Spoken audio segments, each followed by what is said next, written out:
Alright, well, Nintendo just finished their Nintendo Direct Mini for January 11th, 2018. And it was about what you would expect for a January, like, video game trailer montage. Nothing too major, just covering a bunch of the casual and kind of fun stuff that would kind of be wasted spending more time on at E3. So with that being said, we're going to get into the wrap-up of everything they discussed. The link to the official Nintendo Direct Mini will be in the description. And we'll just jump right into it, starting with the World Ends With You Final Remix. That Nintendo DS classic is getting ported to the Switch. It just said it was coming out in 2018. Seems to be everything about the DS game that you loved. If you played it, it's like this cool, quirky, like Square Enix type Kingdom Hearts-ish game. And it's kind of fun. The Switch version has touchscreen controls, which sounds awesome. I love that more games are starting to utilize the Nintendo Switch's touchscreen. It also has Joy-Con controls. Said they're special. It's probably got some HD rumble capabilities. And it comes with a new final story chapter or something like that. That's what I gathered from what they said in the Direct. Looks interesting. Just says it's coming out this year. No other release date. And then we got some announcements that I did not see coming at all. We got some DLC announcements for Pokken Tournament Deluxe with the Pokken Tournament Deluxe Battle Pack. With Wave 1 with Aegislash as a playable character. Sword and Shield Ghost Sword. It's going to be pretty awesome. And then it's also coming with 2 support Pokemon, Mega Rayquaza and Mimikyu. So that's going to be, a pretty decent pack. That comes out on January 31st. And then they announced Wave 2. Wave 2 doesn't have a release date, but you can download or you can buy Wave 1 or you can buy Wave 1 and 2 whenever Wave 1 comes out. But Wave 2 is going to have Blastoise as a playable character, which is going to be awesome because it's Blastoise. And its support is kind of lacking compared to the other one. It's just Mew and Celebi. I'm guessing they're going to be some form of like healing or special boosting type support. But either way, it comes with that and then some avatar items. But, it's cool that they're still supporting Pokken Tournament. I figured at this point they would just save everything for Pokken Tournament 2. But, if they want to keep supporting the same one, that's all good. And then we got my personal highlight of the Direct with Kirby Star Allies. Now, there will be a breakdown video of this trailer coming shortly. So I'm not going to get too into everything they showed because I'm about to just, go full on in depth and cover it. But basically, the takeaway is Kirby Star Allies looks amazing and it's coming out March 16th, which is sooner than I expected. And I'm very happy it's pre-E3 because, it was nice having them show like a snippet of it at last year's E3, but I don't think it would be wise to spend too much time on it at this year's E3. But March 16th is going to be a great day because Kirby is back. It looks like it's a mix of all the best Kirby games, and I'll be breaking down that video shortly, so stay tuned. And then we got the Hyrule Warriors Definitive Edition coming to Switch. Now, this is everything from the Wii U edition and the 3DS edition, which is really cool. And it's coming on a Switch, so if you haven't gotten Hyrule Warriors and are interested in it and have a Switch, get it. Because, it's a pretty fun game. It's more or less just Dynasty Warriors with Zelda characters slapped on it. But, Dynasty Warriors is fun. And, it's a great way to just, blast through thousands and thousands of enemies at once. And that is coming out in spring. So, got a lot to look forward to in spring. And then we got a big reveal. Because this game was officially revealed here. I don't remember seeing anything of it previous. But Mario Tennis Aces got announced, and it's coming out spring 2018. So we have a new Mario Tennis game announced, and it's not just a regular Mario Tennis game. The last Mario Tennis game was kind of lackluster, but this one looks to be like getting back to it, like the glory days of like Mario Tennis 64 and Mario Tennis on the Game Boy Advanced. It's got a story mode this time, which looks very interesting. Basically, like you play through matches and like rank up, and then there's boss battles and challenges. Those look really fun to me, and honestly, this game might get me back into Mario Tennis because it looks really fun. That's coming out in spring 2018.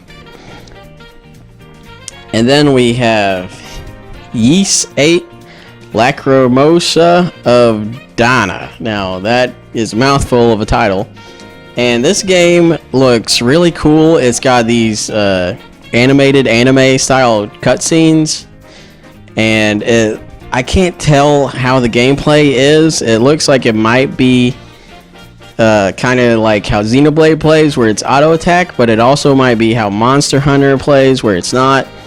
The game looks to be kind of an amalgam of both of those styles of gameplay, and it looks pretty cool. The monsters look interesting, the characters look cool, and the attacks, they said there's like 3 base styles of attack that, you know, have different weaknesses for and different strengths depending on what monsters you're fighting, so that's kind of cool. That game comes out this summer, so, you know, if you have finished Xenoblade 2 and you need more RPG style action, that'll probably satiate your appetite. And then we got a big unexpected tease, and it pissed me off because they said Super Mario Odyssey is getting a free update, and it shows Luigi, and then it's not. You don't get to play as Luigi. It's I mean, it's still cool. It's Balloon World. Woohoo! It's this event where you actually do get to play with your friends, which is something I wanted in Mario Odyssey, which was to play mini games with your friends. And you basically get a balloon, you hide it, and then, like, I think you have 30 seconds to hide it, and then you can just leave it there, and then your friends can go look at your challenge and do it, and they have 30 seconds to find it. So that's kind of a cool way to play with people in Mario Odyssey. It's like a neat little hide-and-go-seek thing. They also said there was new outfits coming. They're right there. And then there's new filters coming. One looks like a neon filter, and that was about all we got to see. But that is coming out this February. So, you know, got some new stuff to do in Mario Odyssey. If you've already collected all, like, 900 moons, go find some balloons. Then we got SNK Heroines Tag Team Frenzy coming out this summer. This looks to be, you know, a typical fighting game. It's all the SNK ladies doing stuff. One of the more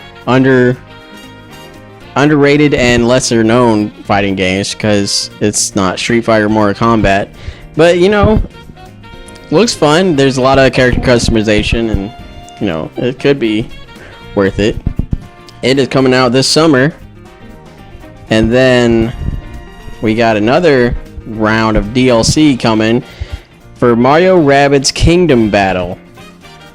This is the Donkey Kong DLC pack, and it's coming out in the spring. So you get to play as Donkey Kong in Mario plus Rabbids Kingdom Battle.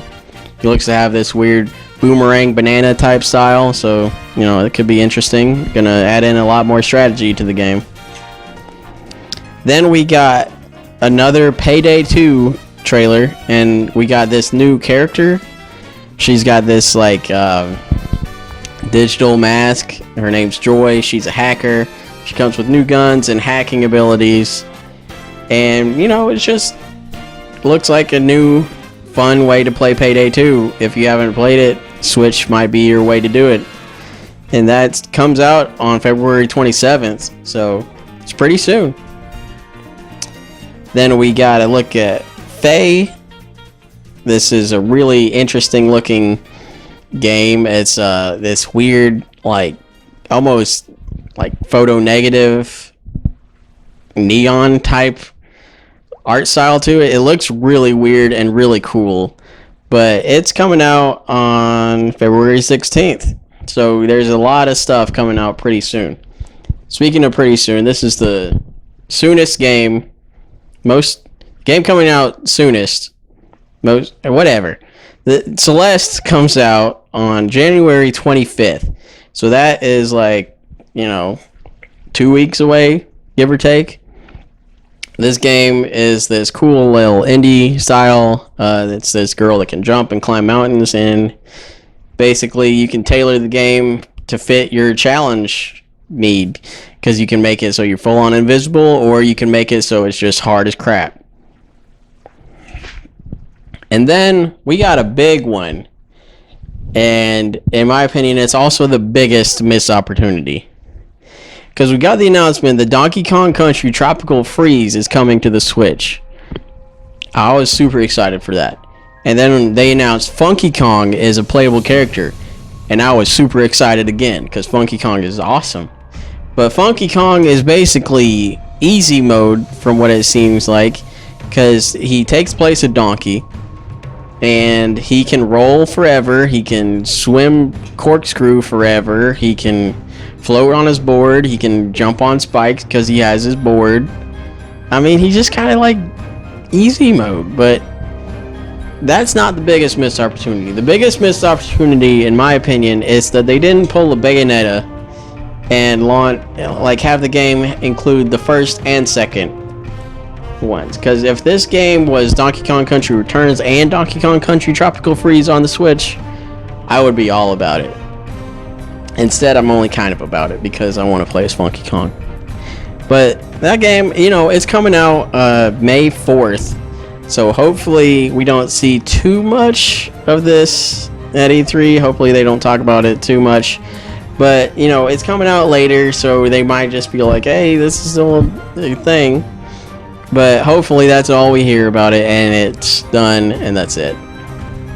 And then they close things off with a big one, showing that Dark Souls Remastered is coming to the Switch on May 25th. Now that's a big one. Dark Souls is like a beloved and hated franchise because of its extreme difficulty, but it's still like really awesome and has a bunch of cool like fantasy elements. So it's going to be really cool to see that on Switch. Hopefully Dark Souls 2 and 3 are soon to follow. And that covered everything in the Nintendo Direct. It was a okay Direct, not the best, but I didn't really expect it to be the best because, anything pre-E3 is kind of meh at best. Like, I don't know, a lot of people seem to think that this was going to be like a huge, enormous deal, but I mean, you gotta save stuff for E3. You gotta save your big stuff for E3. But there was still some relatively big stuff in this, like Kirby Star Allies, and the announcement of a new Mario Tennis game. I mean, it's not like the biggest thing ever. It's not like a new Zelda or anything, but still pretty big, and it's got me really excited to see what Nintendo is going to do at E3 this year, because we're rounding up to, the Switch is almost a year old. It will be on March 3rd, and I mean, it's still going strong. It's chugging and kicking, and it's an amazing system. It's still like selling consoles all over the place. I think Forbes just named it like the fastest selling console in US history. So the Switch is getting it, and it's getting it good. So maybe we get, some awesome new games. I'm guessing we might see Metroid Prime 4 at E3, maybe. If my dreams come true, we'll get Skyward Sword HD remake on the Switch, because that would be amazing. And the Joy-Con's accuracy would make it so much better.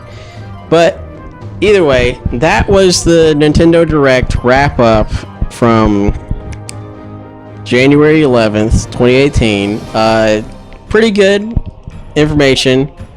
If you liked it, let us know what your favorite was in the comments, and stay tuned for that Kirby Star Allies breakdown. It's coming soon. And with that being said, we've been Brotrio. Thanks for watching. Don't forget to like and subscribe. Ring that bell to join our notification squad. And we'll catch you next time.